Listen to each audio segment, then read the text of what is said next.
Aprofundar essa discussão, aprofundar essa discussão sobre uma perspectiva prática e estratégica, sem também ficar é, detalhando muito no juridiquês, né? Nossa exposição será dividida na primeira parte com é, as reformas do setor elétrico na parte regulatória, com o Yuri Smith, nosso sócio do escritório FCR, e a atual presidente da ABREM, que é a Associação Brasileira de Recuperação Energética e de Resíduos. E o nosso consultor, Cláudio Girardi, que já foi procurador da ANEEL e atualmente está conosco. Na segunda parte, a gente vai entrar mais nos detalhes na questão tributária, nos impactos da reforma tributária no setor elétrico, que será conduzido pelo nosso sócio fundador do FCR, o Marcelo Coimbra, e a nossa advogada, Flávia Brunner. É, Ao final, a gente vai abrir para as perguntas do público, então fiquem à vontade para mandar, enviar suas dúvidas pelo chat ao longo do evento.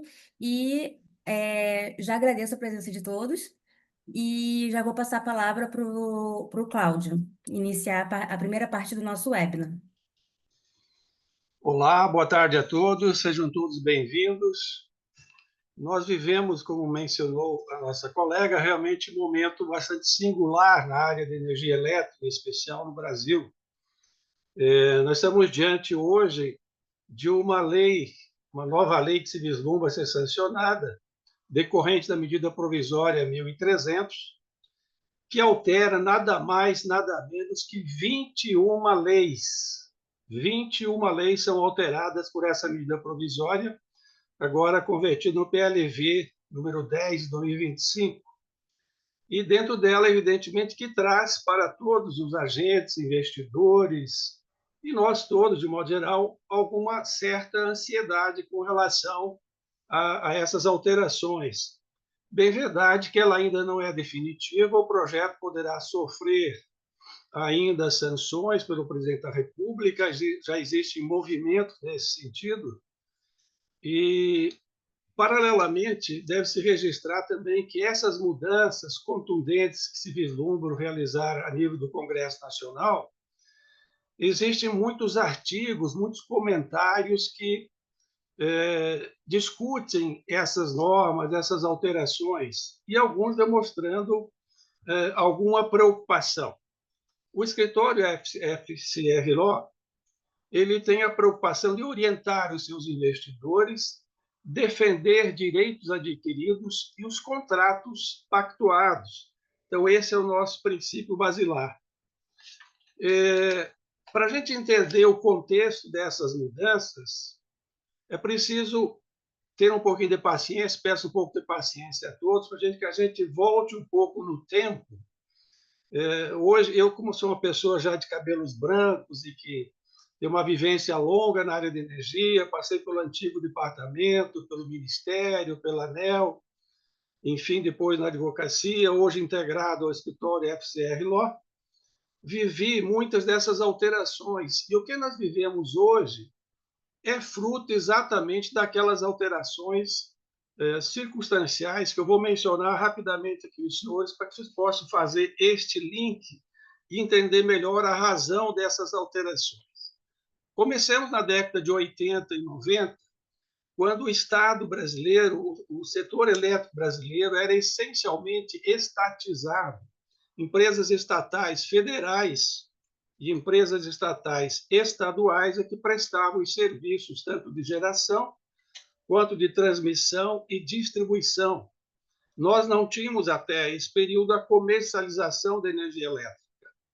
E como todos nós sabemos, o poder estatal ele é um Estado que tem dificuldades de ação, ele se torna pesado, se tem que submeter à lei de licitações, e com isso traz a ineficiência para o serviço. Tarifas elevadas existindo nessa década de 80, excesso de subsídios, preste atenção, naquela época, e racionamento de energia elétrica. Então, leve em conta esses dois fatores: excesso de subsídios que nós tínhamos e racionamento de energia elétrica. E esse não foi um só. Eu mesmo convivi com pelo menos 3 racionamentos, o principal deles no início do novo milênio, 2001, 2002. Pois bem, a partir desse diagnóstico, houve um movimento na Constituição Federal em retirar o Estado da atividade de prestador de serviço e criar situações para que pudesse o capital privado investir, fazer as vezes do Estado. E o Estado, então, passaria a regular, a fiscalizar e a planejar os serviços. Pois bem, a partir dessas diretrizes constitucionais de 88, nós tivemos uma primeira lei, que é a Lei 8987, a Lei Geral de Serviços Públicos, que disciplina qualquer atividade de serviço público no Brasil, e especificamente no setor elétrico brasileiro, eu vou mencionar as leis básicas que, a meu ver, criaram as bases deste modelo que nós vivemos hoje e que temos esses reflexos atuais. Comecemos, então, pela Lei 9.074, de 1995. Eu não vou aqui entrar em detalhes de cada lei, apenas mencionar en passant quais foram as suas principais novidades.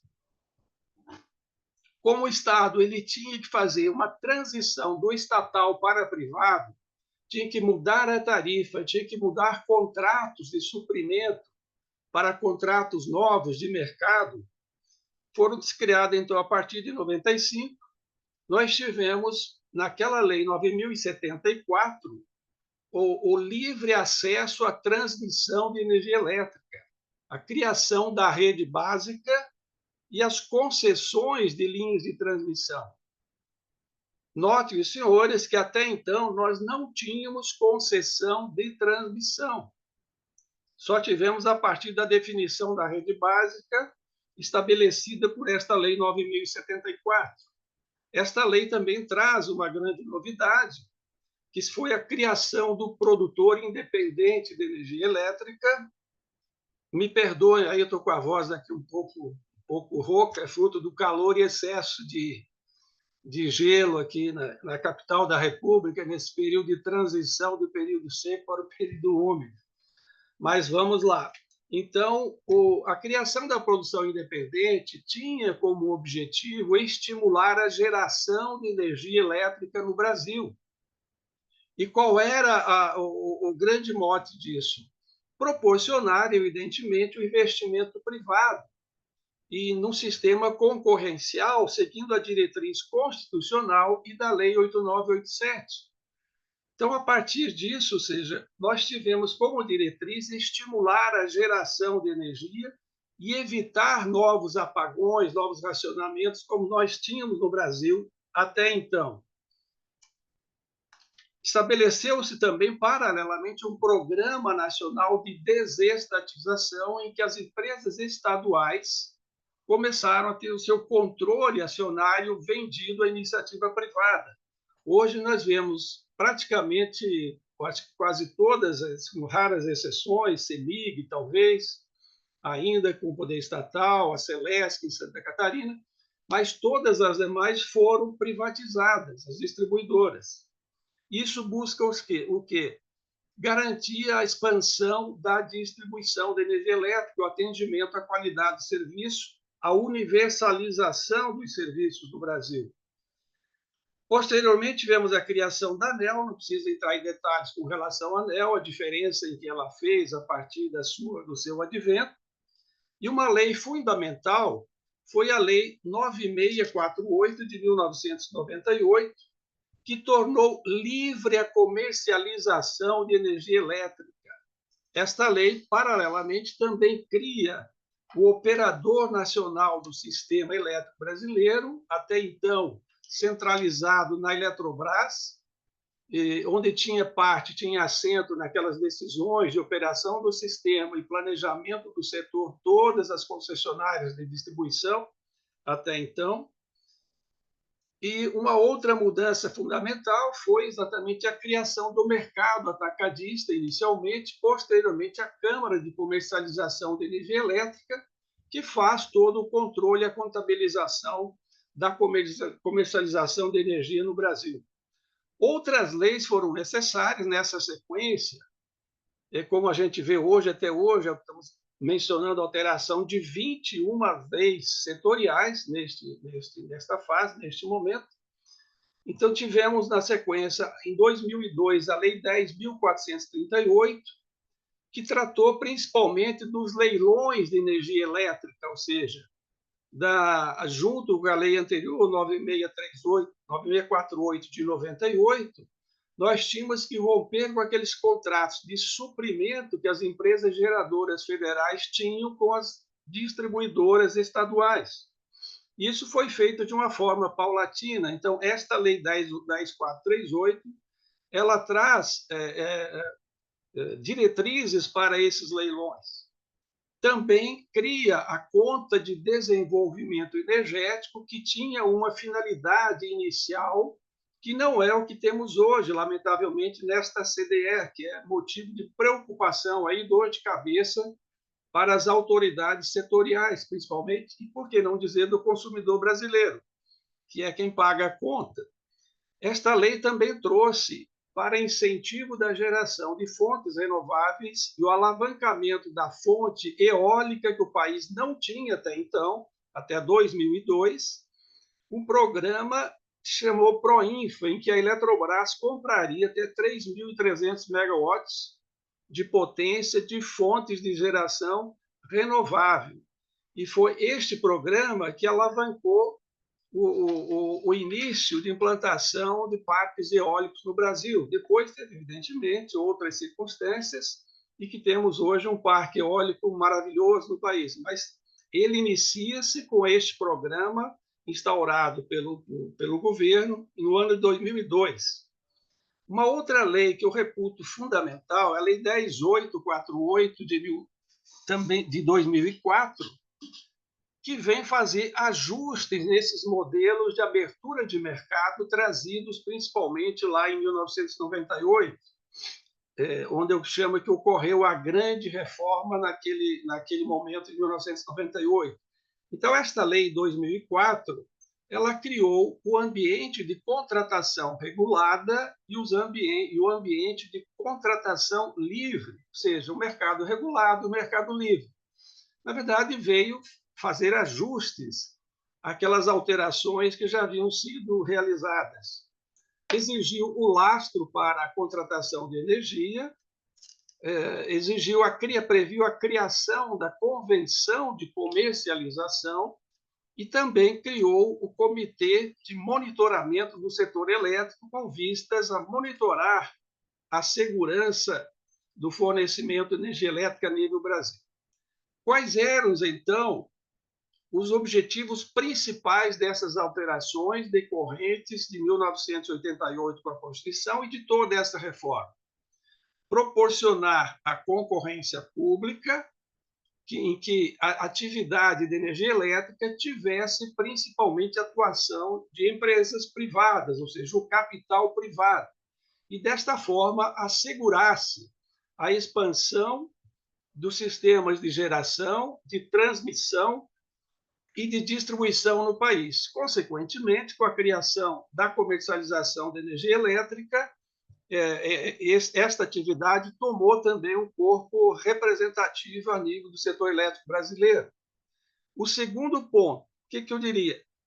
O segundo ponto, em todas estas leis, e também a partir da diretriz constitucional, nós temos presente o quê? A modicidade tarifária. Então, vejam bem, eu falei de racionamentos de energia, falei de tarifas módicas. Essas duas bandeiras, paralelamente, caminhavam-se, na verdade, na busca da sua atingimento, no sentido de você proporcionar essa partir da concorrência e tendo mais energia, mais investimentos em geração, que isso pudesse trazer uma tarifa módica ao consumidor. E, infelizmente, não é o que a gente vê neste momento. O que deu certo, então? A expansão dos serviços de geração, de transmissão e distribuição, na minha forma de ver, foi algo que aquelas mudanças trouxe com bastante clareza aí o amadurecimento e o acontecimento da expansão dos serviços. Fato é que novidades como hoje a fotovoltaica, que caminha paralelamente com a eólica, e os investimentos nas fontes renováveis, estimuladas pelo desconto no fio, como a geração distribuída, tem causado, e não é a meu juízo, não é a meu ver, mas estou aqui repetindo, vou repetir o que se verifica em diversos artigos de pessoas especializadas, analistas, como a PSR, o próprio Maurício Tomasquim, que foi do Ministério no passado, da criação contribuiu com esse novo modelo, em que há um excesso de geração hoje no Brasil e descasado com o planejamento, ou seja, há um excesso de geração de energia, oferta de energia, e não coincide com a necessidade da carga. E aí, então, nós vemos hoje com perplexidade, todos nós que analisamos isso, que atendemos nossos clientes, a preocupação que tem os investidores nessas fontes de geração quando o ONS forçosamente precisa cortar a geração de energia exatamente para que o sistema não caia. É um sistema que tem que ter equilíbrio. Por outro lado, o excesso de investimentos decorrentes do incentivo de desconto fio em GD, hoje um dado que eu li, acho que foi do Thomas Kim, ele menciona que em 10 anos nós tivemos um incremento de 60 gigawatts de potência decorrente de geração fotovoltaica no Brasil. E vejam, senhores, que a maioria desta geração, ela não passou uma grande parte não passou pelo planejamento. São os investimentos em telhados, investimentos em consórcios de energia. Isso tudo leva ao quê? A uma preocupação geral hoje a nível de governo, de ANEEL, de TCU e dos setores também de quem investiu. Então, estas leis que hoje nós estamos assistindo, ou seja, quando eu menciono que esta lei decorrente da 1304 altera 21 leis, ela, por um lado, eu vejo com otimismo, mas, por outro, com certa preocupação. Por que preocupação?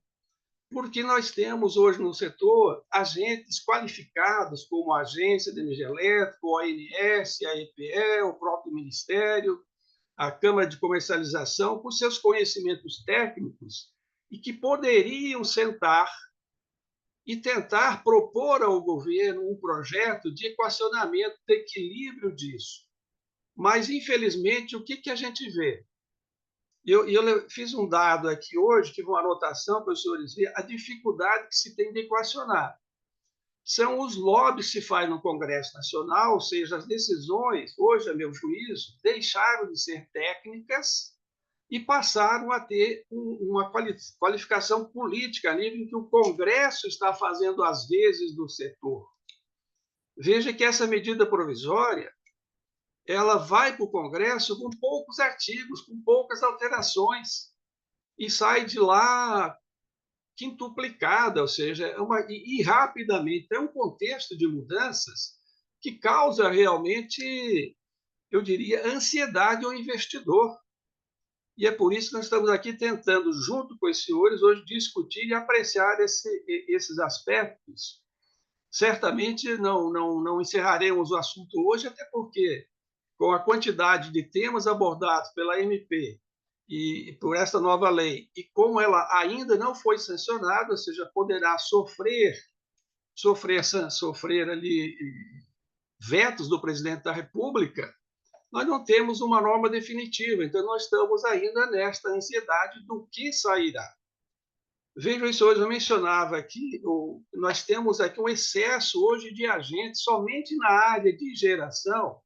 Eu anotei hoje para estas informações, nós temos 10 associações, o Yuri pode me corrigir, se não mais, todas voltadas à geração de energia elétrica. Eu vou ler aqui rapidamente.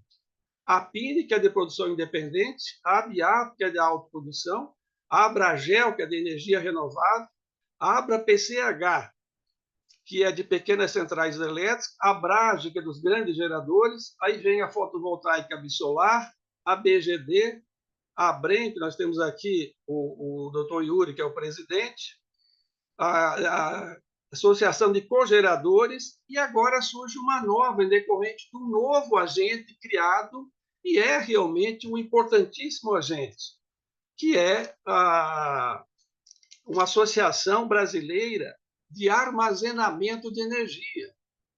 Veja que nós estamos agora saindo, a primeira novidade que sai, e já tem uma associação cuidando disso. Então, para a gente conciliar todos esses interesses, veja, só da geração eu li 10, mas nós temos no setor de energia elétrica hoje em torno de 40 associações, cada uma puxando aí, cuidando dos seus interesses. Então, se o Congresso não tiver equilíbrio na sua atuação, nós vamos ter consequências como tivemos agora. Mas, preliminarmente, são essas minhas colocações. Eu passaria aí para o doutor Yuri dar sequência agora para trazer quais são as reais mudanças trazidas por esta nova legislação e depois nós colocaremos aqui para o debate. Obrigado, doutor Girardi, pelas colocações. Então, a gente tem aí, pessoal, um desafio muito grande, né? A reforma do setor elétrico, ela está sendo discutida já faz muito tempo, né? Tem mais de 10 anos que a gente discute uma reforma do setor elétrico, mas efetivamente ela começou a ser discutida com a CP 33 de 2015. Nós apresentamos algumas contribuições por meio de associações, de empresas, e aí, então, foi formalizado um projeto de lei, depois ele se transformou no PL 1917, depois no 414 que veio do Senado, e eles foram enterrados por esse novo governo a partir de 2023.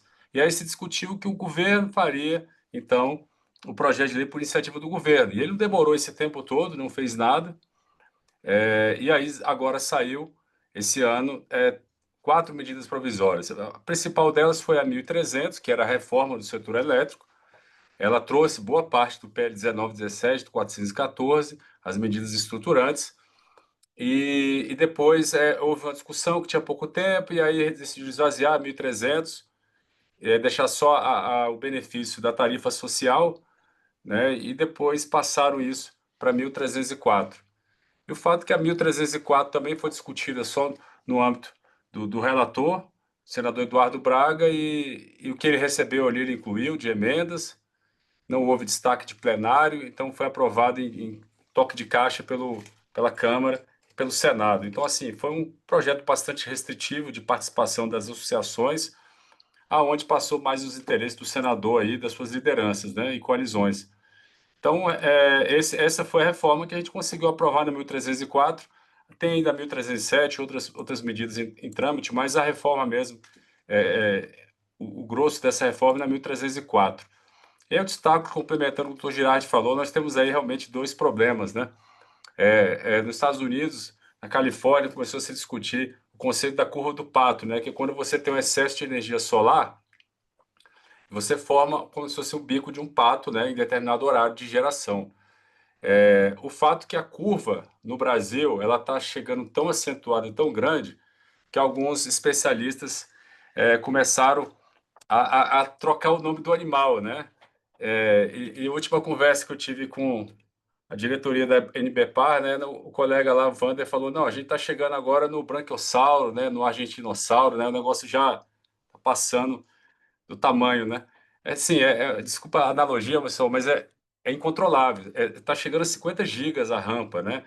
Isso, o país tá com uma demanda um pouco mais da metade da nossa potência instalada, que é 240 gigas. E aí a gente chega com uma rampa, uma variação diária que chega a 50 gigas.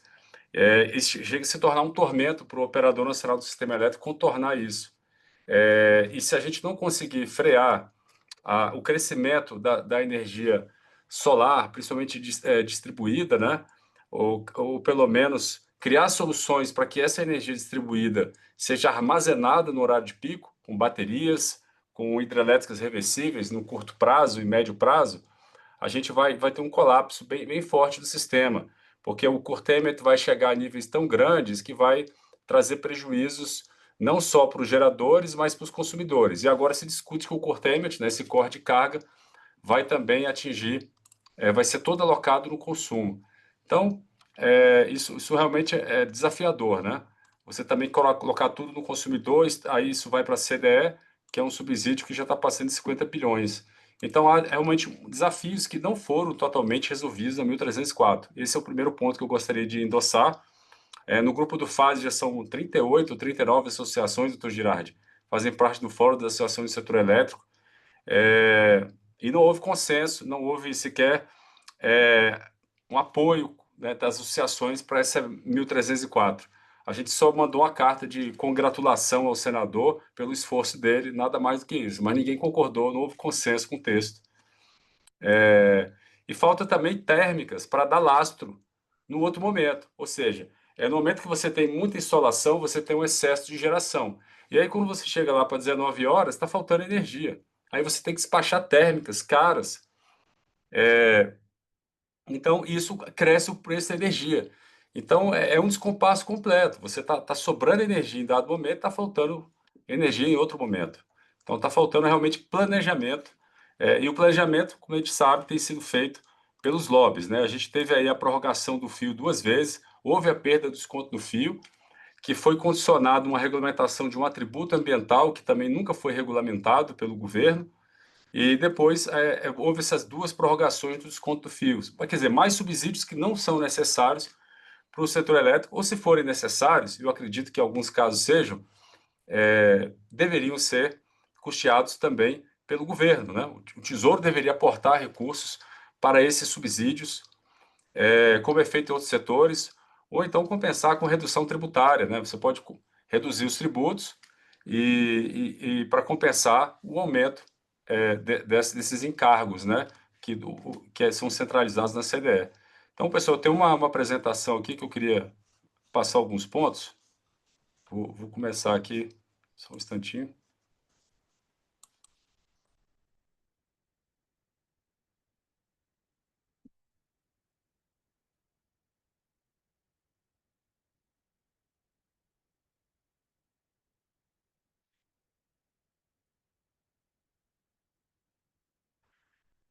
Então, aí a gente tem aí o contexto, né, e o objetivo dessa MP 1304, que foi a atualização do Marco Legal do Setor Elétrico, em regras de contratação em cargos para garantir, então, a segurança, equilíbrio tarifário, segurança de suprimento e previsibilidade, né? Houve, então, uma previsão de contratação de bateria e hidrelétricas reversíveis para dar essa segurança, integração entre energia elétrica e gás natural, estimula, então, o uso do gás natural como combustível de transição energética, planejamento energético de longo prazo, centraliza decisões do CNPE e EPE com base em critérios técnicos, expansão térmica e hidráulica, e também foco em modicidade tarifária, né, e eficiência. Então, busca conter, então, o crescimento da conta de desenvolvimento energético, a CDE.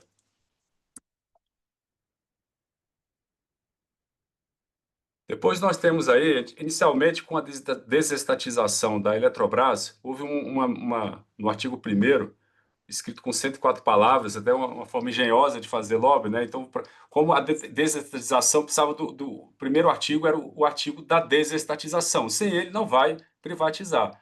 E como o governo queria privatizar, eles colocaram dentro da mesma redação, com um monte de vírgulas, né? Uma vírgula atrás da outra, os subsídios, né, que eles queriam. Eles queriam uma contratação compulsória de 8 gigas de gás natural no Brasil. Então, de forma estratégica, ficou esse artigo gigante, do artigo 1º dessa lei. E então a medida provisória, ela, através de um acordo setorial, eles reduziram pela metade essa contratação compulsória para 4,5 gigas, né, de termoelétricas a gás natural no Brasil. Elas vão entrar em operação entre 2028 e 2032, muitas delas já estão sendo licenciadas, aqui em Brasília mesmo tem licenciamento ambiental, foi até suspenso, porque o local escolhido traz um certo impacto ali para um córrego, né? A gente tem um cronograma que vai ser definido pelo CNPE, vai ter regiões com infraestrutura de gás em expansão, ou seja, vão fazer térmicas onde não tem rede de gás, no centro-oeste, no norte e no nordeste. Então, isso vai estimular o crescimento da rede de gás. Mas aí vem um parênteses, é o consumidor de energia elétrica que paga a expansão do gasoduto? Eu acho que não, né? Eu acho que isso aí que tem que ser pago pelo Tesouro, mas o Tesouro botou a conta no consumidor de energia elétrica, tá? Então, é bem complicado isso, mas foi assim que foi feito. Depois você tem os contatos de longo prazo, né? Volta, segurança, abastecimento, estabilidade do SIM. Então, é importante ter esses contratos de longo prazo para contratação do gás. Ele integra o programa Gás para Empregar, estimula o aproveitamento do gás natural no Brasil, evita sobrecustos e garante equilíbrio também de planejamento, né? Aí, sobre as hidrelétricas, as PCHs, a gente trouxe uma contratação compulsória de 4,9 megawatts, 4.900 megawatts ou 4,9 gigawatts até 2031, conforme a diretriz do CNPE.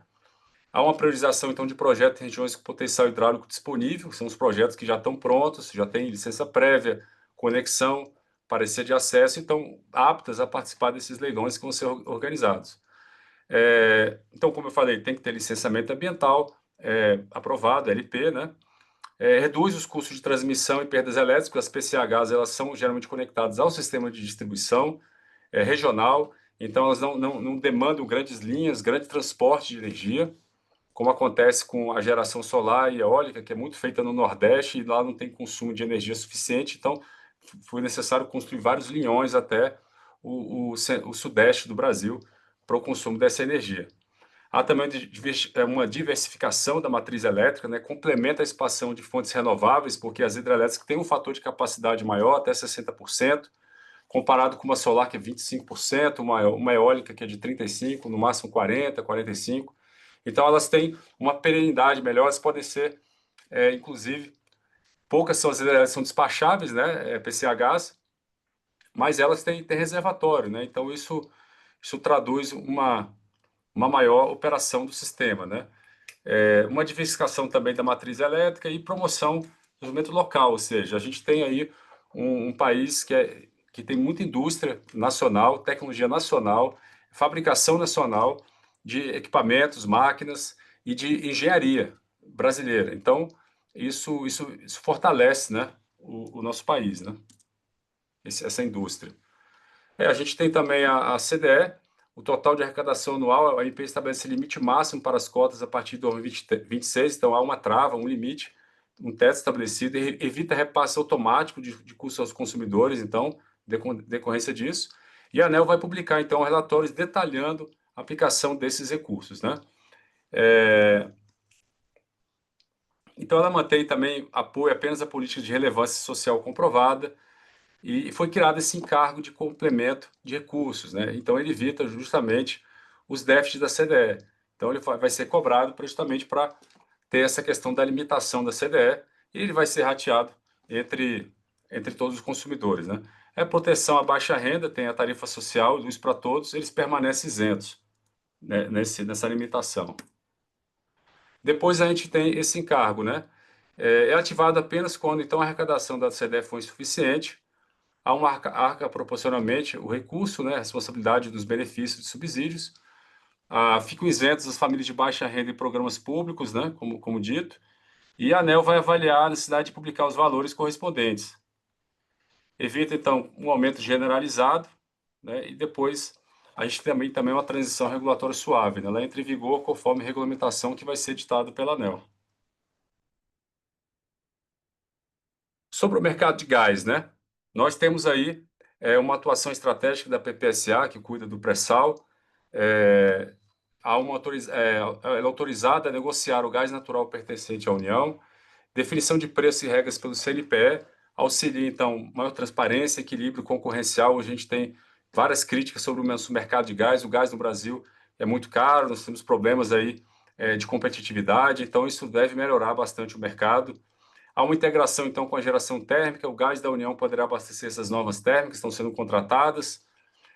A expansão da infraestrutura e escoamento, né? Há um incentivo a esses investimentos em gasodutos e polos regionais, fomenta a industrialização, reduz custo de insumo energético para as indústrias e está com base na política de transição energética, né? O gás, obviamente, ele reduz as emissões se a gente comparar com uma termoelétrica a carvão, uma termoelétrica a óleo cru, né? Isso vai gerar muito mais gás de efeito estufa, CO2. Então, a gente tem aí como transição energética, não só no Brasil, mas isso é uma discussão global, que o gás natural faz parte dessa transição energética. Então, armazenamento de energia elétrica, nós temos aí um reconhecimento legal da atividade, com regime próprio, competência da ANEEL para regulamentação, abrangência tecnológica, inclui baterias elétricas reversíveis e novas soluções híbridas, passa a integrar o Plano Decenal de Expansão, o PDE da EPE. Há um estímulo, então, à inovação e segurança, reduzindo impactos, intermitência e melhora a confiabilidade do sistema e permite a expansão das renováveis, né? E dispensa de outorga para pequenos sistemas, né? Conforme será regulamentado. E sistemas de armazenamento, né? A gente tem uma isenção temporária de impostos, né? Tem um limite fiscal de 1 bilhão, controlado pela Receita. Há um estímulo à nacionalização de equipamentos, atração de investimentos externos, né? Da bateria híbridos, né? BES, e sinergia com a reforma tributária. E também há um fomento à transição energética limpa, né? Apoio a tecnologias que reduzem emissões.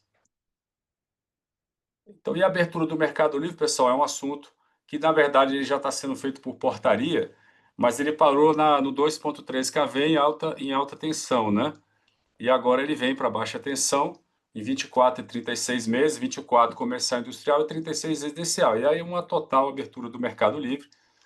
Não vai existir mais o consumidor regulado, a não ser que ele prefira estar na distribuidora. Há essa opção, mas acredito que a grande maioria vai buscar outras opções, vai ser livre para escolher de quem comprar energia elétrica, né? Há a criação do supridor de última instância, que garante o fornecimento contínuo em caso de inadimplência contratual, isso é importante. E tem o comercializador varejista, que já está em operação no Brasil e vai cada vez mais ter protagonismo. Quando você tem essa comercialização de tensão 2.3 kV, você precisa desse varejista, que ele justamente ele assume os riscos, né? Porque se alguns não pagarem até o período de você tirar a pessoa, cortar o fornecimento, você tem uma inadimplência. Então, esse comercializador ele assume parte desse risco e também o supridor de última instância, né? Aí a fiscalização e regulamentação da ANEEL define prazos, regras, mecanismos de segurança. Essa migração, como eu disse, é opcional, né, com transparência e informação prévia. E foi criado, né, o encargo de sobrecontratação. Na verdade, esse encargo, pessoal, já devia ter sido criado lá atrás, né? A gente sabe que o Mercado Livre não paga a descontratação há muito tempo. Então, agora está sendo feita justiça tarifária, né? Ele vai pagar esse encargo de sobrecontratação, tanto os consumidores livres como regulados, né? Vão ter que custear. E há um aprimoramento da CCE também, consideração de práticas de liquidação e comercialização. Aí eu finalizo aqui, pessoal, falando do curtailment, né? O problema, então, como eu falei, do corte de geração, está chegando às vezes 15%, até mais, por dia, quando há um excesso de geração. Isso é feito pelo ONS, pelas usinas que estão conectadas no Sistema Interligado Nacional. O AT de custo será pago pelos consumidores livres e regulados.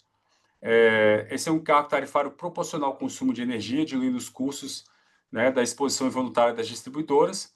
A finalidade da medida é garantir a previsibilidade, segurança operacional, estabilidade no suprimento, evitando, então, prejuízos concentrados em poucos agentes, né? Porque, na verdade, quem demanda para a energia é o consumidor, né? O gerador, ele gera, e ele foi contratado, ele foi viabilizado com um modelo de negócio. Se você simplesmente joga essa conta para o gerador ele entra no default, ele quebra, ele não pode suportar esse prejuízo. Esse prejuízo é pago pelo consumidor, porque foi o consumidor que contratou energia renovável barata, certo? Então, por que ele não vai pagar por esse corte de geração, né? Porque ele que demandou essa energia elétrica barata. Aliás, o consumidor também vai pagar pela bateria, também vai pagar pela hidrelétrica reversível. Ou seja, de um lado tem a contratação de energia barata, mas que traz intermitência. E aí você precisa de térmicas a gás, hidrelétricas, precisa de bateria para estabilizar a carga. Então, nada mais justo. O consumidor é sempre o destinatário final do custo da geração, da transmissão e da distribuição da energia elétrica, né? Depois a gente tem a regulamentação pela ANEEL, que vai definir critérios, prazos, metodologia, e o efeito esperado, uniformização do tratamento tarifário e redução de litígios entre os agentes, porque houve várias ações na justiça de geradores, de associações, buscando impor o prejuízo do curtailment para o consumidor, que agora foi reconhecido por lei, né? Impactos e perspectivas para concluir, né? Então a gente tem maior segurança e previsibilidade das térmicas, o PCHs amplia a geração firme do sistema, a CDE e a SR criam limites claros para subsídios, há uma expansão coordenada da infraestrutura, novas oportunidades de geração, armazenamento e gás, combinação de gases renováveis para reduzir emissões, estabilidade e diversificação e eficiência, né? Uma base sólida, então, para o futuro do Brasil, né? Muito obrigado, gente.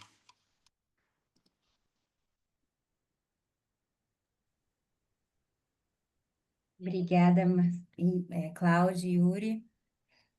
Agora eu vou passar a palavra para o Marcelo e, na sequência, a Flávia vai continuar. A gente vai iniciar agora a nossa parte tributária. Olá, boa tarde a todos, né? Uma satisfação ter participado do webinar, né, e contar com tantas pessoas aí. Realmente o tema é muito importante, tanto do ponto de vista regulatório como tributário, né? Aqui, na verdade, a gente organizou, eu vou fazer apenas uma consideração inicial, a Flávia vai passar por alguns slides que a gente preparou e eu vou fazer as minhas considerações ao longo da apresentação da Flávia, né? E no final também estamos à disposição aí para as perguntas, né? Mas só para contextualizar também, né, rapidamente, realmente o Brasil aí fala da reforma tributária, o Dr. Cláudio falou em 10 anos, né, que se fala, Yuri, da reforma do setor elétrico, acho que a reforma tributária do Brasil, acho que é no mínimo 20 que a gente vem discutindo, né? O Brasil, o nosso, sobretudo na tributação do consumo, né? O Brasil foi o primeiro país do mundo a ter uma tributação sobre consumo com ICMS, na antigo ICM. Eu sou ainda da época, peguei a época do ICM, antes da Constituição de 88, né? E o ICM, e por isso, na época, não existia, quando foi criado o ICMS, não existia o modelo do IVA, né? O IVA foi desenvolvido pelos países depois. Então, o Brasil acabou liderando um pouco esse movimento de tributação, mas ao mesmo tempo acabou ficando um pouco depois defasado, né? Então, em razão disso, nós vamos discutindo há muito tempo a questão da reforma da tributação sobre o consumo e tivemos aprovação recente. Então, e o setor elétrico vai ser altamente impactado, né? E tem uns regimes específicos, né? A gente vai verificar isso ao longo da apresentação de hoje, né?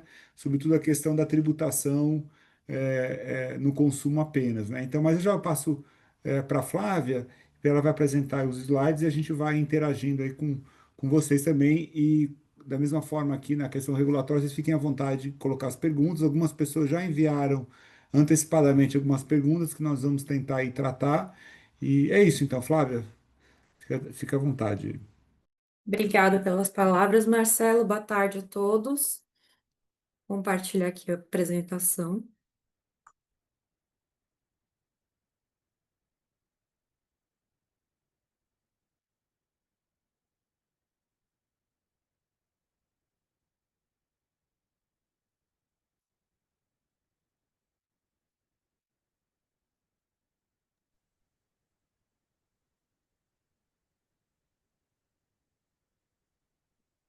A Flávia é especialista em tributário, mas está ficando especialista em regulatório também de energia, né, Flávia? Pegando as buchas aí para trabalhar. Faz parte, né? Tudo interligado, não tem como tratar de tributário sem saber dessa parte regulatória. Vocês estão conseguindo ver a apresentação? Não, não saiu. Não.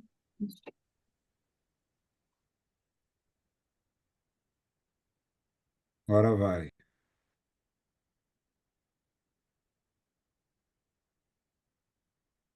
Isso, agora é só botar no modo apresentação. Eu tô no PDF. Né?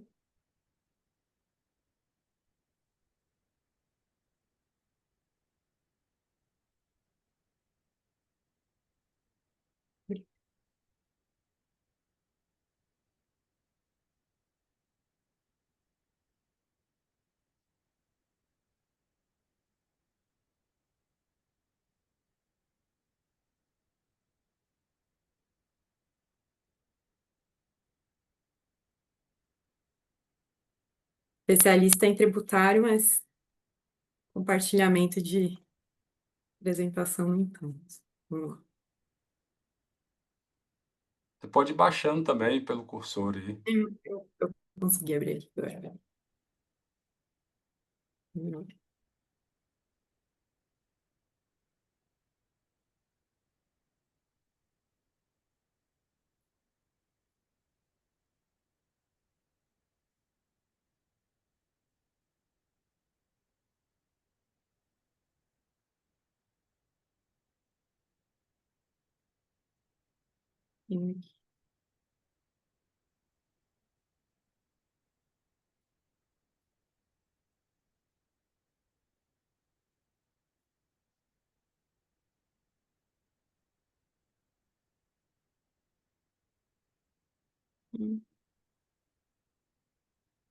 Isso agora foi o slide. Apertar a apresentação aí.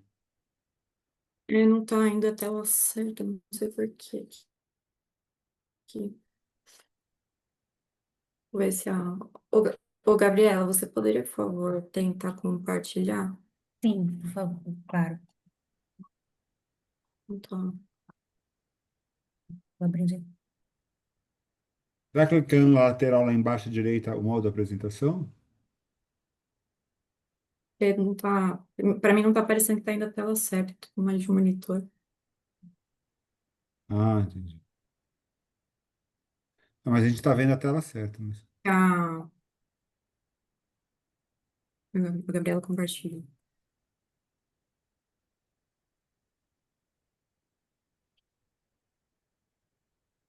Pronto. Aqui você compartilhou a tela de execução.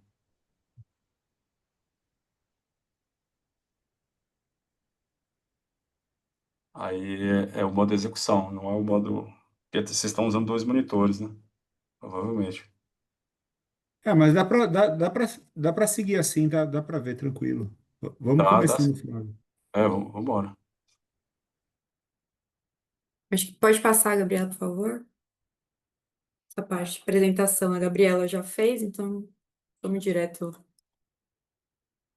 no assunto. A nossa ideia é passar, né, aqui um contexto geral da reforma tributária, as principais alterações, né, como um todo, depois trazer essa visão mais específica para o setor elétrico e, na sequência, abordar ali as principais, né, discussões, impactos e os reflexos especificamente para o setor elétrico. Pode passar, Gabriela, por favor. Então, só fazendo uma breve abertura, acho que reforma tributária é um assunto bastante em alta, né? Então não vou me estender muito aqui nessa introdução, mas a reforma ela foi aprovada, né? Ela é uma emenda à Constituição Federal, aprovada ali no final de 2023, que introduziu um novo sistema, né, tributário, que se refere especificamente ali aos tributos sobre o consumo, né? Consumo de bens e serviços. Atualmente, a gente está ali a gente tem uma lei complementar que ela trouxe, né, ela regulamenta as disposições gerais principais ali desses novos tributos, então ela disciplina, né, os faturadores, os contribuintes, traz as normas gerais. Mas ainda tem, né, alguns pontos pendentes ali de, de, de regulamentação. A gente tem um projeto de lei que está ainda aguardando aí aprovação pelo Senado Federal, que é o PLP 108, que ele traz alguns pontos, né, administrativos importantes, como a disciplina ali, a administração desses novos tributos, disciplina a arrecadação e traz também alguns outros pontos mais administrativos, recuperação dos créditos atuais e outras disposições. E o objetivo, né, da reforma tributária, essencialmente, o principal objetivo é trazer uma simplificação, que a gente sabe que o sistema atual ele é bastante complexo, né, tanto em questão de legislação dos tributos, né, a gente tem tributos federais, estaduais, municipais com regras distintas, e a gente tem uma complexidade muito grande de obrigações acessórias, né, o que demanda ali muitos custos com fiscal, contábil. Então, é trazer essa simplificação e, de outro lado, uma maior transparência e neutralidade fiscal, porque a gente vai ter aí novos tributos que vão incidir por fora, né? A gente vai saber ali quanto que está sendo pago na hora que você adquire um bem ou serviço. Então, a ideia é trazer essa simplificação e regras mais claras que serão uniformes para esses novos tributos. Pode passar, Gabriela, por favor.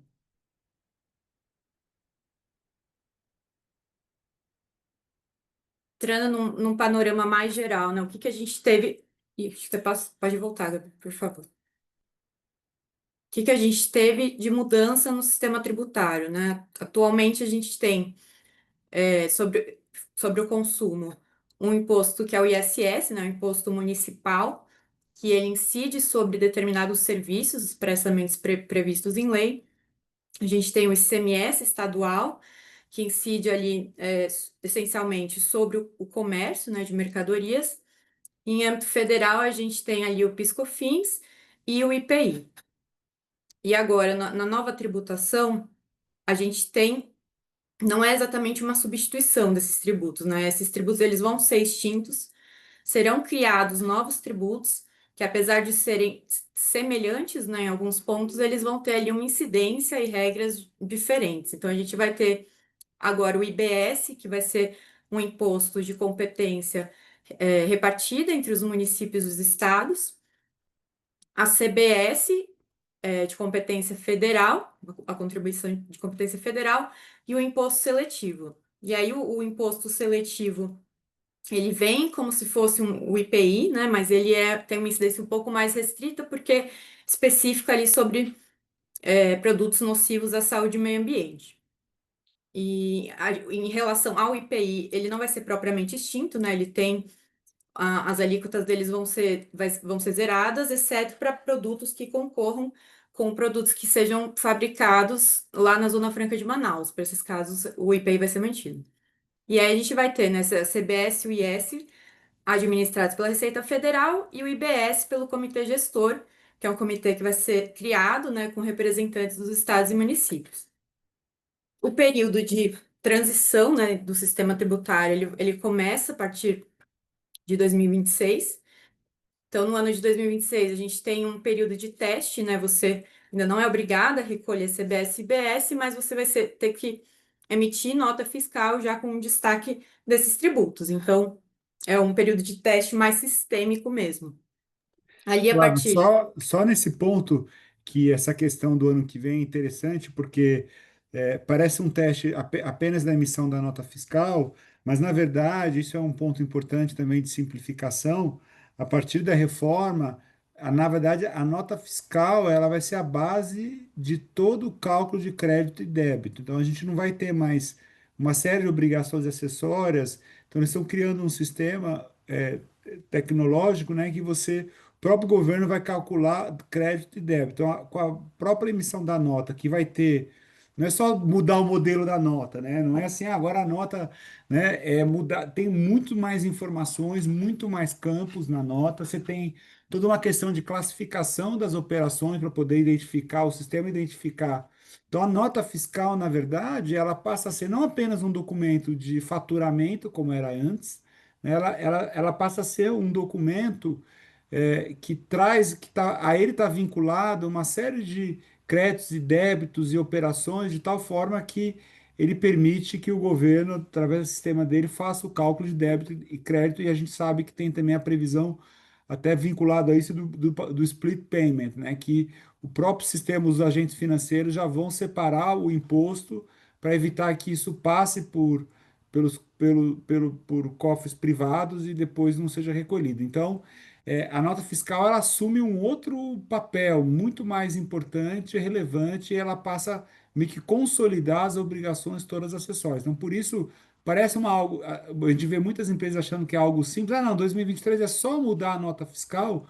Não é, porque essa nota fiscal ela vai ser muito mais, como eu falei, ela vai automatizar, ela vai ser a ponto de automatização de todo o sistema tecnológico do IBS-CBS, e ela vai exigir uma série de classificações de código para ela poder ser emitida. Então, é muito mais complexo. Eu vejo algumas empresas falando, não, mas isso aí o RP, isso não está com a gente, isso aí o RP, nós estamos falando com o nosso fornecedor de RP e ele vai ter um novo modelo de nota e está tudo resolvido. Não, para você emitir a nota, você vai ter que classificar todas as transações, os produtos que você. Então, isso é realmente.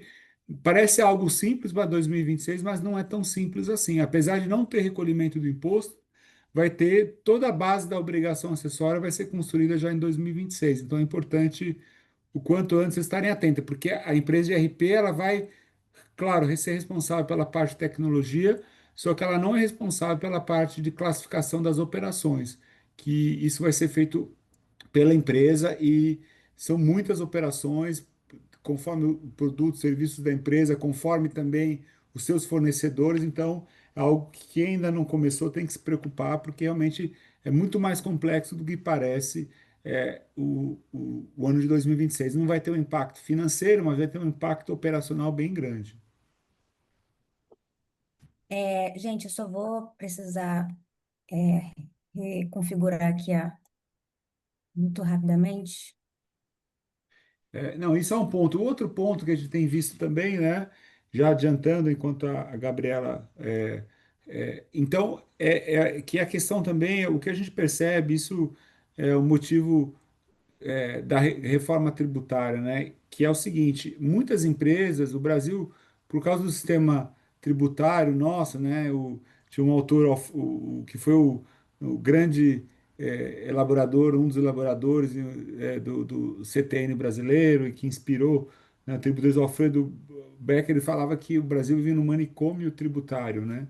Então, assim, em razão disso, a gente via muitas empresas, né, e muitos que estão aqui vão identificar isso nos seus projetos de reforma, que tinham operações que não faziam o menor sentido do ponto de vista operacional, logístico, né? A gente via, hoje mesmo a gente está conversando com um laboratório que ele fabrica os produtos em São Paulo, manda para Minas Gerais, porque tem um incentivo fiscal, depois os produtos voltam para São Paulo, né? Você via muitas empresas importando por Santa Catarina. Então, o que a gente percebe é que o projeto de reforma tributária, a gente já vê isso à frente, já em 2026, a empresa tem que começar a se organizar, porque se ela vai ter que alterar sua logística, vai ter que alterar seu modelo de negócio, às vezes, né, ainda mais no setor de energia, vai ter que repensar alguns temas. Então, a questões contratuais, então, é importante, né? 2026 parece que vai acontecer pouca coisa, mas é o início de implantação de um projeto. A gente sabe, quem é do setor elétrico sabe que a fase de implantação, às vezes, é mais importante e relevante do que a fase de operação depois, né?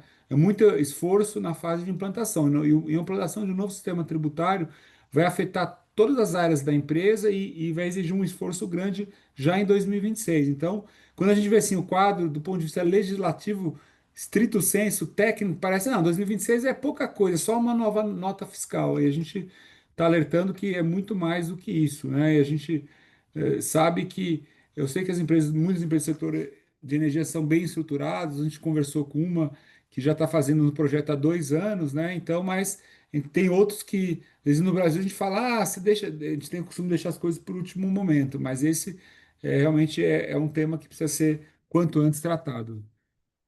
Pode seguir, Flávio. Legal. Aí, em 2027, então, a gente tem extinção já do PIS e da COFINS, com a vigência efetiva da CBS, e a redução das alíquotas do IPI a zero com a vigência do IS. Também em 2027 começa o recolhimento do IBS, mas ele em 2027 e 2028 vem com uma alíquota reduzida, né? Permanece aí em 0,1%.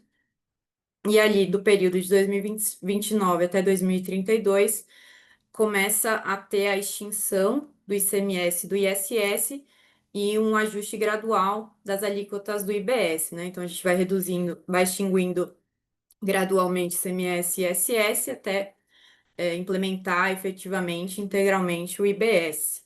E aí em 2033 a gente já tem a reforma totalmente implementada. Pode passar, Gabi, por favor. Bom, quais são os principais pontos, né, desses novos tributos? Da CBS e IBS, né? Especificamente, até porque o imposto seletivo ele não vai ser aplicado ao setor de energia elétrica, né? O setor energia elétrica é considerado ali um bem essencial, então ele ficou fora da tributação pelo imposto seletivo, por isso a gente vai focar mais aqui na CBS e IBS. A gente tem como principais características desses tributos o fato gerador, né? A gente teve uma ampliação das operações sujeitas, né, à incidência. Então, quando a gente falava ali de ISS, ICMS, a gente tinha discussão, é serviço, é mercadoria, tinha algumas operações com locação que se discutia na incidência. Então, a partir de agora, IBS e CBS vão incidir sobre qualquer fornecimento, né? Operações onerosas com bens e serviços, e aí algumas operações também não onerosas, né? Exceção também vão entrar. Então, a gente vai ter essa base de cálculo ampliada, né? A gente tem bens tangíveis, intangíveis, direitos, serviços. Inclusive, a base de cálculo entra ali valor de juros, encargos, então também acaba uma discussão de segregação, né, de receitas financeiras, receitas operacionais, enfim, a base de cálculo vai ser uma coisa só, o valor da operação. Aí, Flávio, Ah, só para adicionar um ponto, né? Então, isso é outro tema que eu vejo as empresas estão começando a analisar do setor de energia, porque a gente pensa sempre na energia, mas as empresas do setor de energia, quer ser geradoras, transmissoras, distribuidores, elas acabam tendo outras receitas além da receita típica entre as, ligada diretamente à energia, fornecimento de energia. Então, é importante ter um cuidado, porque dessas receitas às vezes não estavam sujeitas antes ao ICMS, tinha aquela discussão toda se alguns serviços estariam sujeitos, porque eram serviços, atividades meio para atividade fim, se eram sujeitos ao ISS, ao ICMS. Teve toda essa discussão, depois o Supremo decidiu que era o ICMS, mas tem outros serviços e outros direitos que antes talvez não tivesse sujeito, alguns não, nem estavam sujeitos ao ICMS, não estão sujeitos e eram sujeitos ao ISS, onde a alíquota era mais baixa, vai agora para um IBS e CBS com alíquota muito maior, mas com direito a crédito. Então, é importante dar uma olhada, porque as empresas do setor de energia vão ter essa complexidade, elas vão ter basicamente dois regimes: esse do setor de fornecimento de energia, que você vai tributar apenas a princípio o consumo, mas em geral as empresas têm algum tipo de receita que não é de energia, que vai estar sujeita a outro regime de tributação, vamos assim, da regra geral. Então é importante analisar a receita, né? em relação às alíquotas, né? A gente ainda não tem as alíquotas, elas vão ser definidas a CBS pela União e IBS vai ser a junção de alíquotas dos estados e municípios, mas a gente vai ter uma alíquota de referência definida pelo Senado. Também ela só vai ser definida em 2027, mas se estima que o total desses dois tributos fique em torno de 28% nessa carga tributária alíquota, em referência à alíquota especificamente. Eles vão ser cobrados por fora, né? Então, ao contrário do PIS, COFINS e ICMS, eles não vão entrar ali nas suas próprias bases de cálculo. Você vai ter ali o preço líquido mais IBS, CBS. O local da tributação ele passa, né? Ele deixa de ser para o estado, como regra, né? Que é para o estado, município do estabelecimento prestador ou comercial, e vai passar a ser devido para o estado ou município onde está ali o consumidor ou adquirente desses bens ou serviços. A gente tem a ideia, né, ter um aumento de alíquota a princípio, mas de outro lado, uma não cumulatividade plena. Então, a ideia é estruturar um sistema de crédito amplo, né, acabando com algumas discussões que a gente tinha, principalmente ali no âmbito de PIS/COFINS, né? Então, se determinado bem ou serviço era ou não um insumo da sua atividade, a gente não vai ter mais isso, né? A princípio, agora tudo que você comprar, adquirir, que você utilizar, vai dar direito ao crédito de CBS e BS, à exceção de bens que sejam usados ali para uso e consumo pessoal. A gente tem como regime de tributação o regime geral, né, que não tem nenhum tipo de benefício, mas a gente vai ter também alguns regimes diferenciados e específicos para determinados setores que podem ter alguns benefícios, principalmente em redução de alíquotas. Em relação às exportações e imunidades previstas na Constituição Federal, elas vão continuar aí, desoneradas, né? Não vão ter incidência de BS e CBS. Pode passar, por favor. Então, a gente vai agora entrar, né, nessas regras gerais voltadas ali especificamente para o setor de energia elétrica.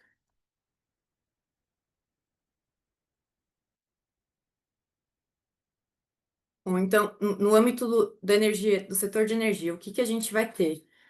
O fato gerador, né, da IBS-CBS.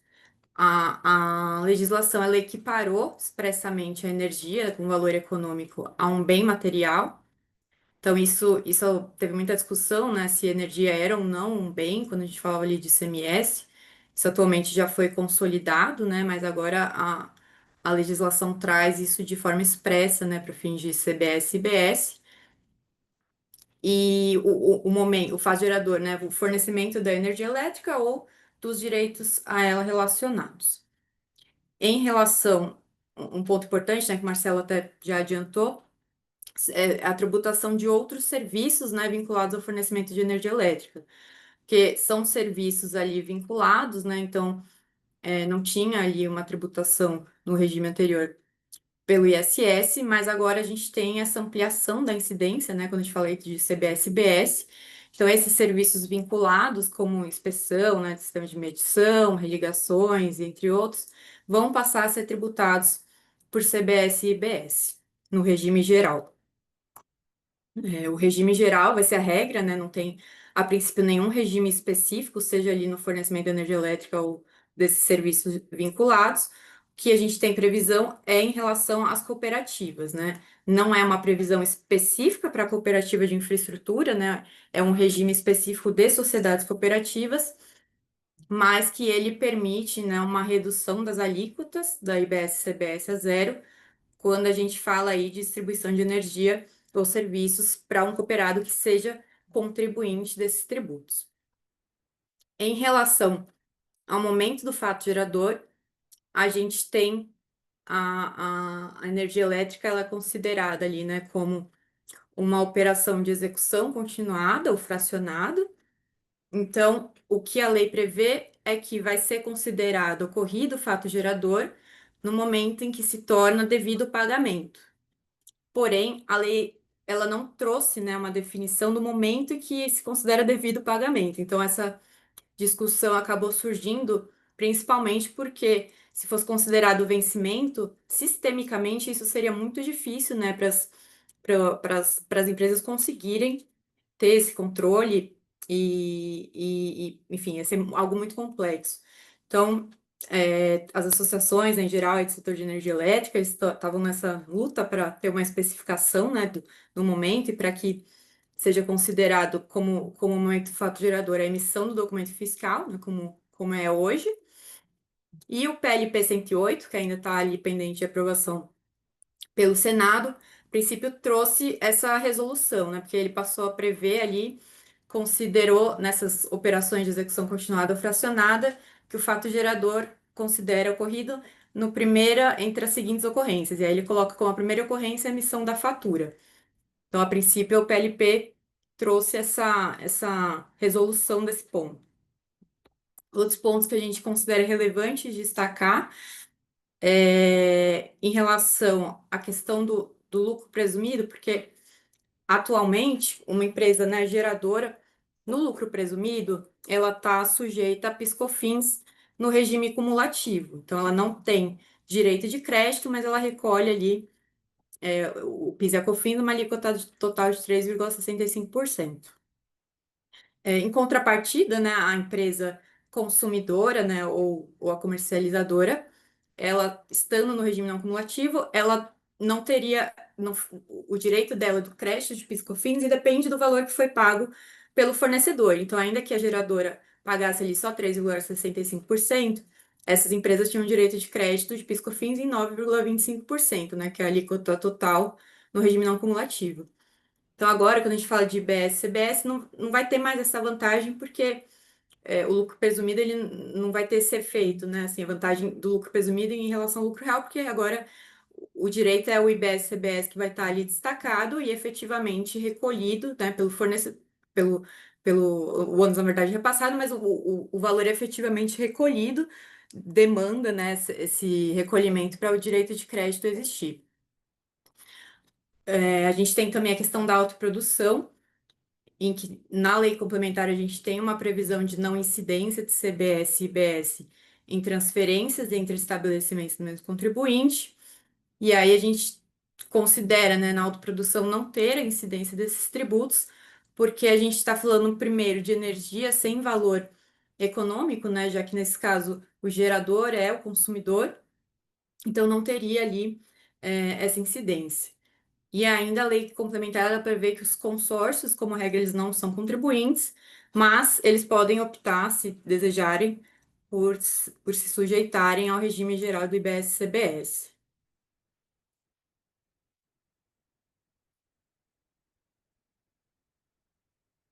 Pode passar, por favor. Em relação à base de cálculo, que a lei complementar ela prevê é o valor da operação, e aí são previstos, né, expressamente, compondo esse valor da operação, encargos e tarifas, e ali tem como previsão de exclusão dessa base de cálculo descontos incondicionais e a COSIP.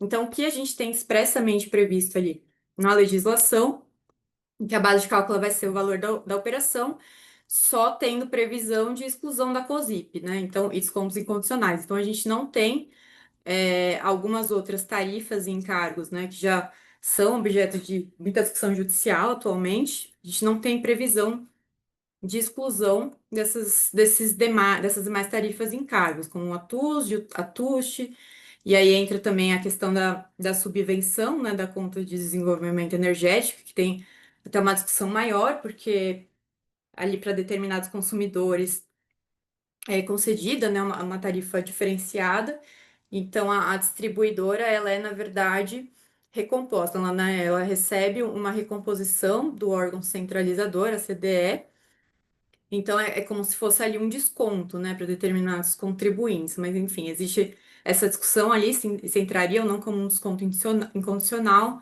mas fato é que não tem nenhuma previsão expressa, né, nesse sentido. Da mesma forma, a questão de demanda contratada e não consumida e leilão de reserva. E outra questão relevante também é quanto ao mercado de curto prazo. A gente tem, na verdade, basicamente dois pontos, né? Há uma discussão de que não deveria incidir nessas liquidações financeiras por uma questão de que teria ali uma bitributação, porque o IBS e CBS eles já teriam incidido no preço total do contrato bilateral, celebrado ali no Mercado Livre. Então, essa tributação na liquidação depois no mercado de curto prazo seria uma duplicidade de tributação. De outro lado, também tem uma discussão quanto à base de cálculo, se seria ali, na verdade, pela legislação, seria o balanço energético, né, que é o cálculo ali do volume de energia, e se discute se a base de cálculo não corresponderia, na verdade, ao valor da liquidação apurada, né? Que seria, na verdade, a conversão desse volume de energia em valores financeiros e o que incluiria também outros encargos do setor energético. E, inclusive, isso está previsto agora nesse projeto de lei 108, pendente aí de aprovação pelo Senado. Então, a gente tem essas duas discussões, né, que podem até vir a gerar eventual contencioso depois.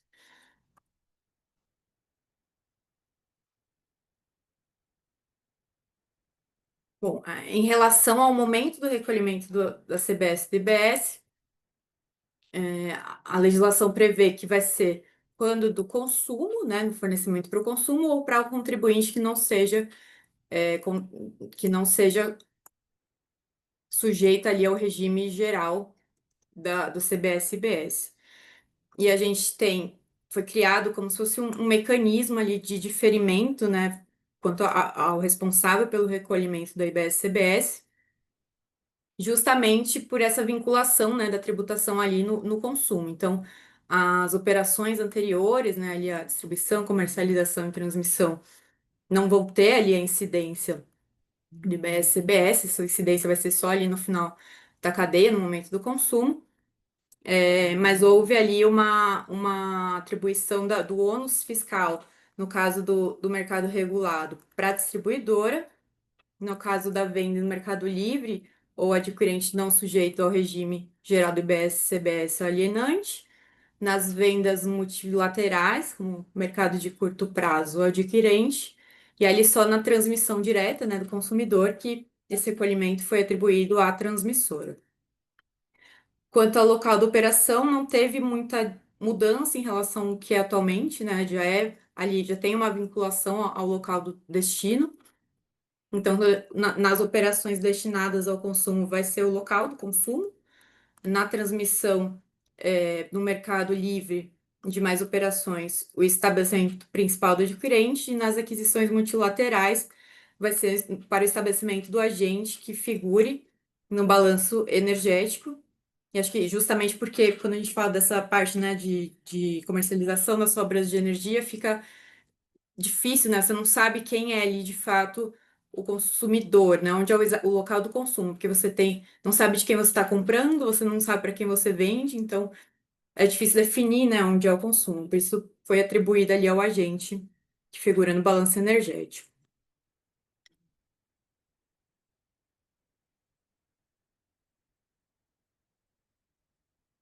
Bom, em relação aos benefícios, a gente vai ter ali o REID, ele vai, além de continuar, ele vai ter, de certa forma, uma ampliação, porque atualmente ele abrange, né, somente o PIS/COFINS, e aí ele vai passar ali a abranger também o IBS, né, que viria ali como substituto do ISS e CMS. Então a gente vai ter essa suspensão, né, desses tributos nas importações e aquisições destinadas ali e locações para uso nas obras de infraestrutura. Depois, né, se houver a incorporação desses bens no ativo imobilizado, tem previsão de conversão em alíquota zero, mas o que ainda não tem é uma regulamentação sobre os setores, né, as pessoas jurídicas que vão ter direito ao regime, ainda está pendente de regulamentação. Tem também, né, a questão da desoneração de bens de capital, e ali vai ter uma previsão de crédito imediato integral, e também, a princípio, vai ser possível ali serem estabelecidas suspensões e reduções das alíquotas a zero, mas esse ponto também ainda está pendente de regulamentação. A gente vai ter também, em relação às empresas nas zonas de processamento de exportação, a suspensão do IBS e CBS na energia renovável que for adquirida ali como um insumo, né, para a produção de bens que vão ser destinados para exportação. E por fim, a gente tem o cashback, né? Então, para os consumidores, pessoas físicas de família de baixa renda, vai ter esse retorno do valor da CBS em 100% e 20% do IBS, e já nas próprias faturas, né? Então, vai ser algo bem, bem prático.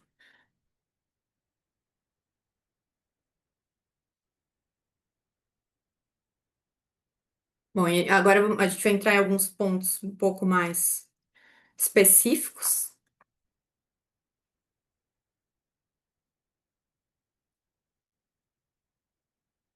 Bom, em relação ao direito de crédito, né, a gente tem esse novo sistema do crédito amplo, mas quando a gente fala aí da cadeia do setor de energia elétrica, como a gente vai ter esses diferimentos, né, então você só vai ter o recolhimento ali ao final no momento do consumo, né, pelo adquirente. Então, no final das contas, vai ter ali um crédito para o adquirente quando a gente pensa numa conjunção, né? Porque além desse crédito da energia elétrica, o adquirente ele vai poder ter crédito de CBS, BS de outras operações, né? Então, você vai ter uma apuração no final, assim, mensal, você faz ali uma compensação de créditos e débitos, então seria algo vinculado a outras operações, não especificamente ali as operações anteriores de energia. Tem também uma questão. Flávia, é como a gente comentou, né? Tem tanto as geradoras como as transmissoras e distribuidoras têm outras receitas, né? Além daquelas de energia. E daí, sobre essas outras receitas, o regime aí é o regime de crédito geral mesmo, né? Sim, aí na lei complementar a gente tem a previsão de estorno de crédito de CBS, no caso de furtos de energia, então isso vai ser aplicado, né, também em relação a CBS e BS.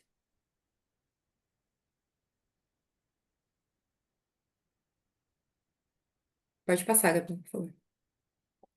Algo que vai ser implementado também, né, as locações, arrendamentos, eles vão ser tributados por CBS e BS. Então, isso acaba aumentando o custo quando a gente fala ali no regime de autoprodução via arrendamento, né? Que a princípio era mais vantajoso, porque ficava ali sujeito à incidência de ISS, não ICMS, mas agora ele vai ter essa incidência tanto de CBS e IBS. E aí tem algumas discussões, porque a gente tem alguns regimes diferenciados quando a gente fala de setor imobiliário, né? Então, a gente tem redução de alíquota de CBS e IBS 70%. Então fica essa discussão, né? Se a gente está falando ali de um arrendamento de imóvel, de usina, se estaria sujeito ao regime geral, né, de energia, ou se teria ali essa aplicação desse regime diferenciado. mas a gente entende como a gente está falando de fato ali de um imóvel envolvido, não teria por que não ser aplicado, né, esse regime diferenciado específico ali de imóveis, setor imobiliário. Em relação à geração distribuída, tem ali na lei complementar previsão de exclusão da base de cálculo do IBS e da CBS da energia injetada na rede de distribuição, mas tem ali uma previsão que, que faz ali a menção que a potência instalada no máximo de 1 MW. Então, tem ali um descasamento com o que a gente tem nas normas regulatórias atuais, né, que preverem ali os projetos em até 5 MW. Então, a gente tem esse descasamento, né, essa divergência, e também não tem nenhuma previsão de exclusão dos demais encargos da base de cálculo desse tributo. Somente seria só ali o valor da energia compensada.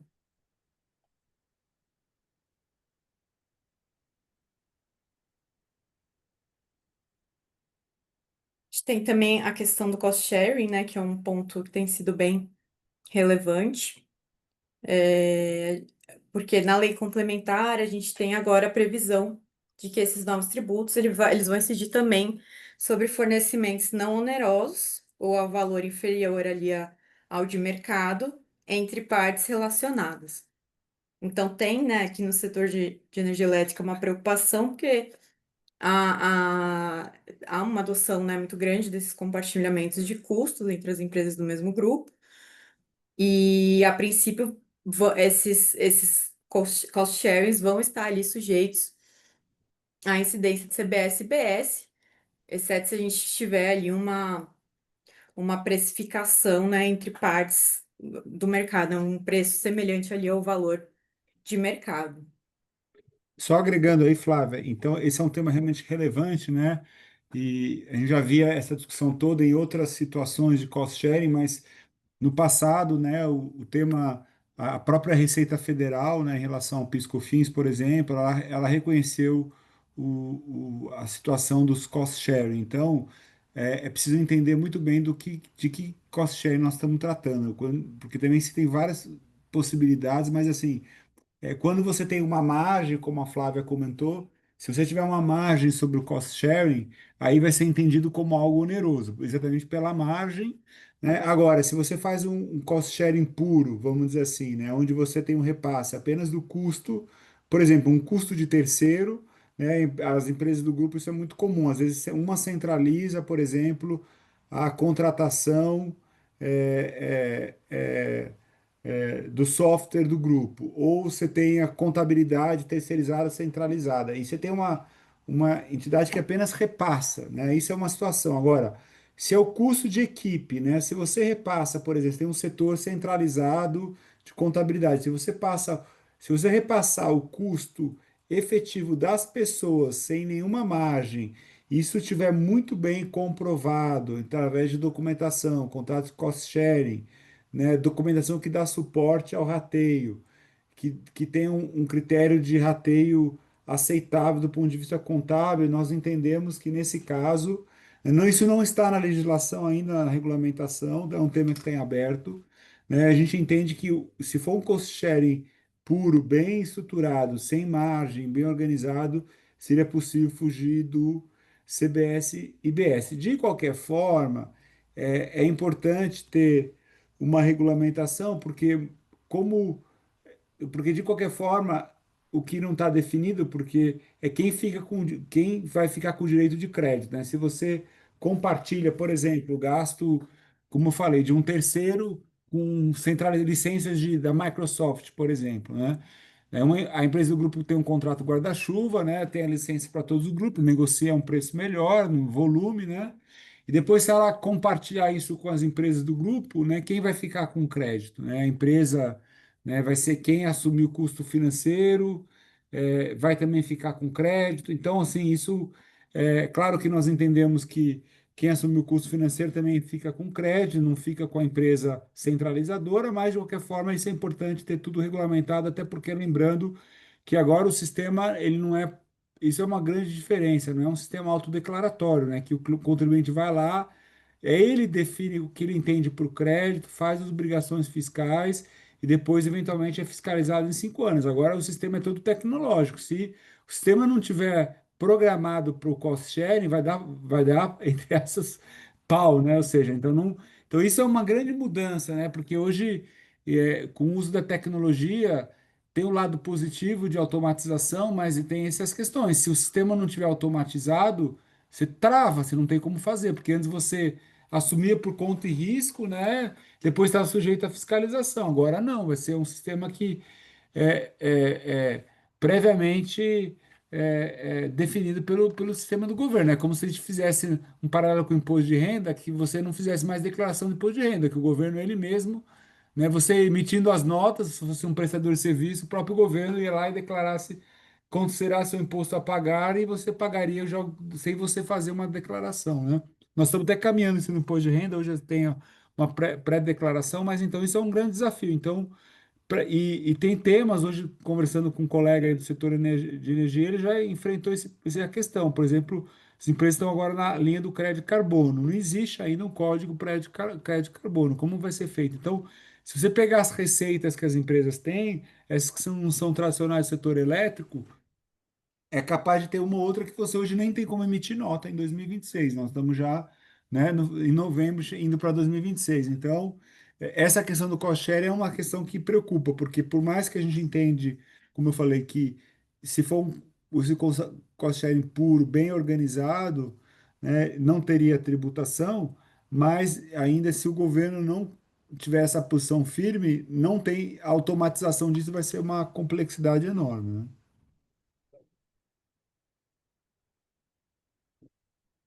Sim. Bom, e por fim é só uma previsão ali na lei complementar, né, que ela traz ali de forma expressa a possibilidade ali de revisão dos contratos de concessão, né, então a gente sabe que no setor elétrico a gente tem muitos contratos regulados, então a gente tem essa previsão de reequilíbrio, né, desses contratos administrativos com base nos novos tributos.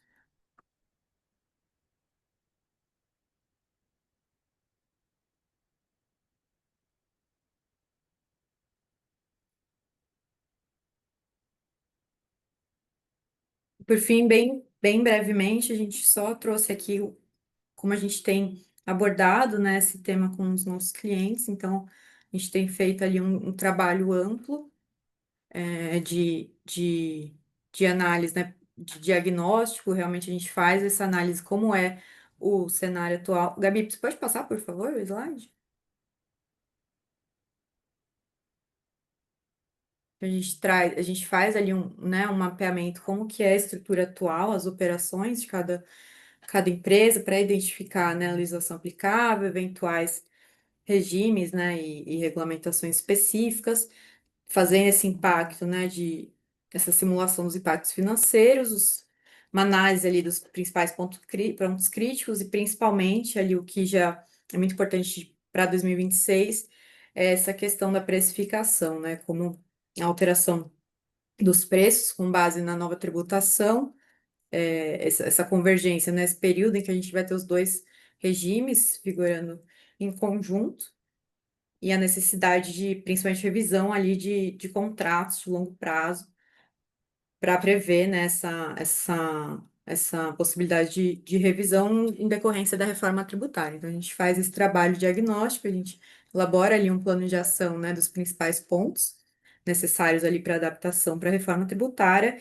e auxilia os nossos clientes realmente na implementação desse plano de ação.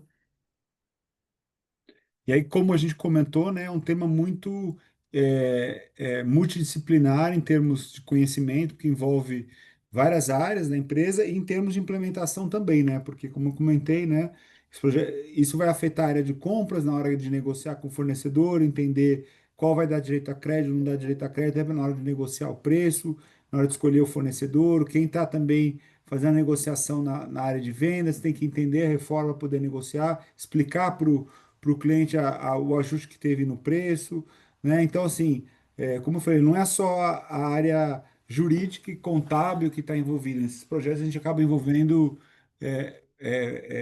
equipe, né? Muitas vezes a empresa monta um grupo de trabalho, um comitê, e acaba reunindo pessoas de praticamente todas as áreas da empresa, entendeu? Então, sem falar no TI também, então, existe um desafio grande e realmente o nosso papel acaba sendo muito de como se fosse um PMO do projeto, né? Não só na parte estritamente técnica, a gente também tem na equipe profissionais que conhecem o setor elétrico, como, né, o Yuri, o Cláudio, acabam, apesar deles não serem tributaristas nato, é muito importante entender o setor elétrico para poder, né, dialogar com os tributaristas e entregar a solução, né? E também nós temos uma equipe, pessoas com formação contábil também. Então a ideia é a gente tem um grupo interdisciplinar que conhece o setor elétrico, que conhece tributação e a parte contábil, né? E sobretudo, né, o Yuri está muito envolvido aí nas associações do setor elétrico, está acompanhando as discussões, agora também tá participando junto com o FASE também nas discussões com a Secretaria da Reforma Tributária. Então a gente está tentando realmente ter um projeto que vá a fundo no setor elétrico e possa apoiar, né? Porque, como eu falei, dependendo da,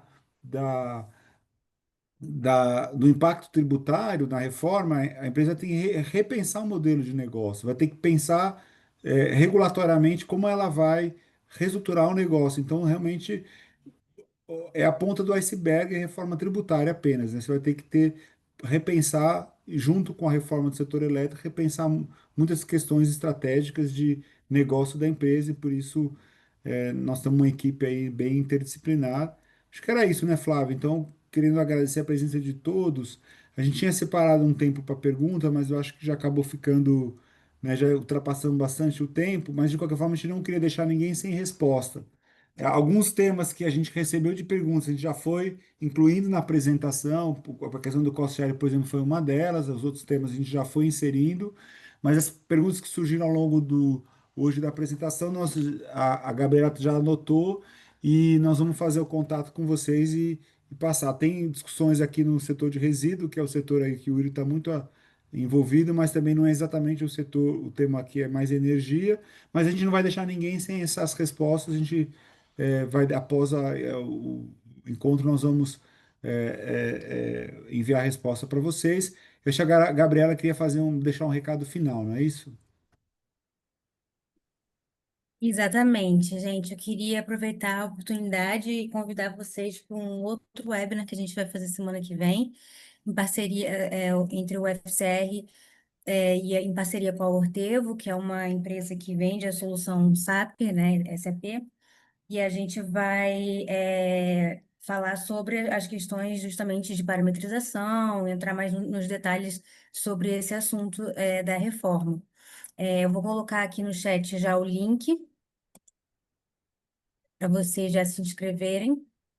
Como o primeiro desafio de 2026 é a emissão da nota, então a gente achou por bem fazer um próximo webinar. Esse vai ser mais geral, não vai focar especificamente no setor elétrico, mas no final os temas são os mesmos, é GRP. Então a ideia é um pouco ir para o tema central, aprofundar o primeiro tema, a maior preocupação das empresas, que é como ajustar a questão do RP para poder emitir a nota nessa perspectiva que eu falei que não é apenas uma questão tecnológica, de ter uma nova modelo de nota, mas envolve questões mais profundas e a ideia foi então fazer um webinar com um especialista em SAP, que é o sistema um dos mais complexos e mais utilizados pelas grandes empresas, né?